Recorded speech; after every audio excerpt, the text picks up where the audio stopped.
1400 വർഷങ്ങൾക്ക് മുമ്പാണ് വിശുദ്ധ ഖുർആൻ ഇറങ്ങിയിരിക്കുന്നത്. ആ ഖുർആൻ ഈ പരിഹാരം അന്നേ പറഞ്ഞിട്ടുണ്ട്.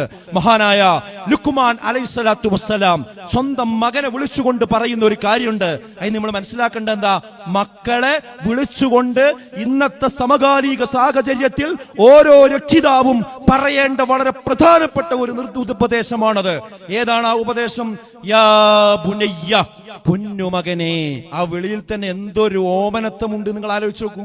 സാധാരണ ഇന്നത്തെ രക്ഷിതാക്കളൊക്കെ കുട്ടികളെ ഉപദേശിക്കാൻ വേണ്ടി വിളിക്കുകയാണെങ്കിൽ തന്നെ കാർക്കശ സ്വഭാവത്തോടു കൂടിയാണ് വിളിക്കുക. ഡാ ഇവിടെ വാന്ന് പറയും. അത് പറയുന്നതോടുകൂടി തന്നെ ആ കുട്ടിയുടെ ഡോർ അടഞ്ഞു, മനസ്സിന്റെ വാതിലടഞ്ഞു. പിന്നെ അവൻ ഒന്നും കേൾക്കില്ല. അവിടെയാണ് യാ ബുനയ്യ എന്ന വിളി. പൊന്നുമോനെ. എത്ര സ്നേഹത്തോടും വാത്സല്യത്തോടും കൂടിയാണ് ആ വിളി. എന്താ പറയുന്നത്? ഇന്നഹാ ഇൻ തഖു മിസ്ഖാല ഹബ്ബത്തിൻ മിൻ ഖർദലിൻ, ഒരു ധാന്യ കഷ്ണത്തിന്റെ പൊടിയുടെ കഷ്ണത്തിന്റെ ചെറിയൊരു കഷ്ണം, അത് ഫതകും ഫീ സുഖറത്തിൻ ഔ ഫിസ് സമാവാതി ഔ ഫിൽ അർദ്, ഏതെങ്കിലും പാറക്കെട്ടിനുള്ളിലോ ആകാശത്തോ ഭൂമിയിൽ എവിടെയെങ്കിലും നീ കൊണ്ടുപോയി വെച്ചാലും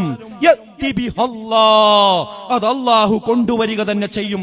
ഇന്നല്ലാഹ ലതീഫുൻ ഖബീർ, എല്ലാ കാര്യങ്ങളും സൂക്ഷ്മമായി അറിയുന്നവനാകുന്നു അല്ലാഹു എന്നാണ്.